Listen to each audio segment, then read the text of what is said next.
So 2020's been a very strange year, to say the least. As a young worker, this year has been probably one of the most difficult years. So the year for me has been different. It's been a very different year for me. It's been completely different. Not only due to coronavirus, but due to the government's laws on zero-hour contracts. With the coronavirus pandemic, all of the new rules, the lockdown, the changes in the way that we move around in public as well as in the workplace. It's isolation from, regular contact, not just, community and socially, but just human contact. The coronavirus is not just a health pandemic. It has illustrated so bluntly the inequalities that exist, especially for Scotland's black and minority ethnic workers and communities. One of my concerns is for younger women, that they will have to live with decades of inequality. We've not been able to have that socialising aspect of our lives in which we come together and talk about issues within our workplace or even within our lives. So it's been very difficult. People with protected characteristics have been given a really bad deal.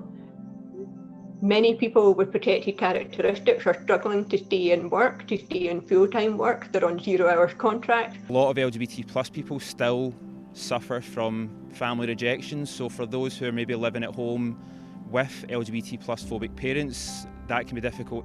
And then for furlough to happen, or for the large number of redundancies that have happened, this is pushing people into poverty, and we're not in a good situation here.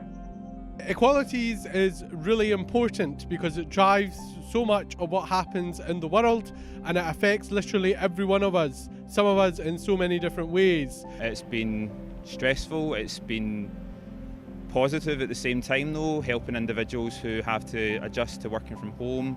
So it's been difficult, but it has been positive as well, and hopefully, moving forward, the changes that have been achieved will be something that can continue even after we come out of lockdown to help, our members and our workers.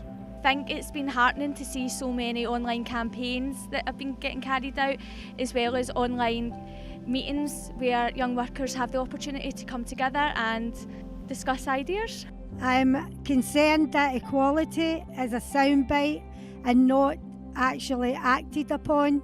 There are things that need to be done. Equality impact assessments are essential in terms of figuring out what different needs different groups of people have, so that this can be taken into account when making new policies to help people.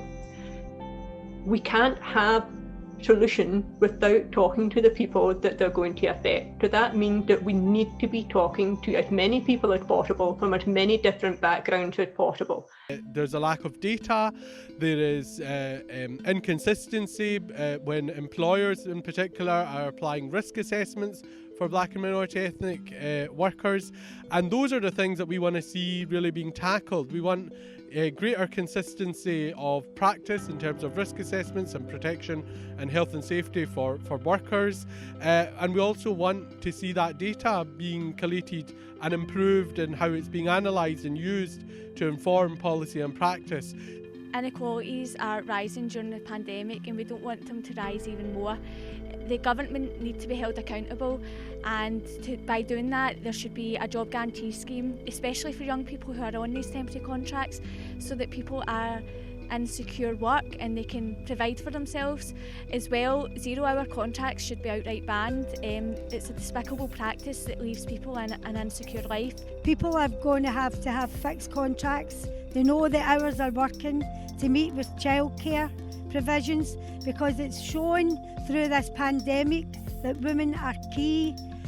Equality impact assessments need to be carried out whenever anything changes. And while I know that this is an emergency situation, that does not mean that quality impact assessments shouldn't be done. My one message to all governments everywhere is that we really need to go back in these tough times to our values, asking ourselves the tough questions, and really finding our care for one another and for the people that we serve. What I would like to say to the UK government is you need to reassess what you're spending your money on. You need to think about, is this money going to the right place? Is it doing what you think it's supposed to be doing?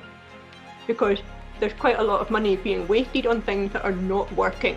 Stop throwing good money after bad money and switch it over to something that is going to work. The key, though, is that there is support in place for those that are being impacted by these changes and these decisions that are being made. And that, as I say, is financial, to make sure that there's support there, and those that are unable to work in the current period have the financial support to keep them going. If I could say one thing to the government, would be to support trade unions, to look at the bigger picture and see and look after women in society, because they have been at the forefront of this pandemic. I think what people can do to help is, if you're not already and you are watching, this message, is join a trade union. The stronger we are together, the more hope we have of achieving what we need to achieve. If you're already part of a union, is there a role that you can take to support your colleagues and the union in general? I'm a women worker and I'm standing up for our rights. I am a disabled worker and I am standing up for our rights. Well, I am an LGBT plus worker and I am standing up for our rights. I'm a young worker and I'm standing up for our rights.